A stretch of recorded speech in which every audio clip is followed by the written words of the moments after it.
During the 3 months of armed clashes in the Donbas region, the Kiev authorities have not been able to quell the uprising of the People's Militia. Inept command, thousands of dead soldiers, and a critical shortage of funding does not give the Kiev regime any hope of winning.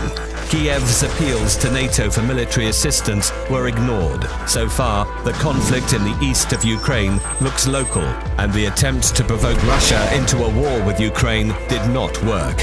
The next attempt from Kiev was the shooting down by the Ukrainian military of a civilian aircraft. The responsibility for this terrible tragedy, even without having started an investigation, was put upon Russia, which supports the People's Militia.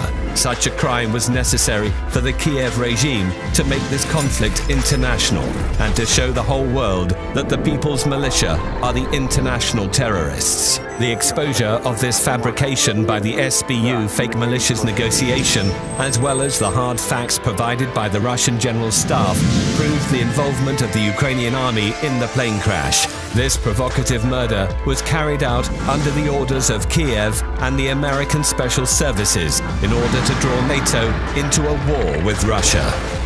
Why do Americans need this war?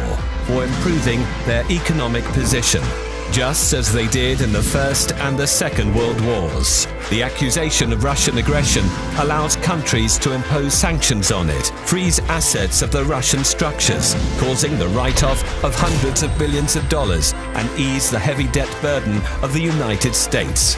Broken economic relations with Russia are going to aggravate the condition of the European economy and weaken its position in competition with America. The destabilization of the banking system will encourage the capital outflows into the United States to maintain the dollar pyramid. The retraction of the European countries into a war with Russia is going to strengthen their political dependence on America, which will lead to decisions favorable to the United States rather than the EU. Thanks to this war, the American military-industrial complex will get many orders. The US economy will flourish.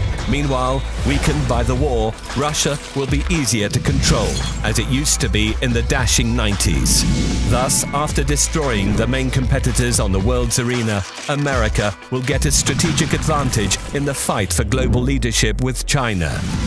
In contrast to the EU and Russia's collapsed economy and piles of corpses, Americans will stay as winners. The war on foreign grounds is what has saved the economy of the United States more than once.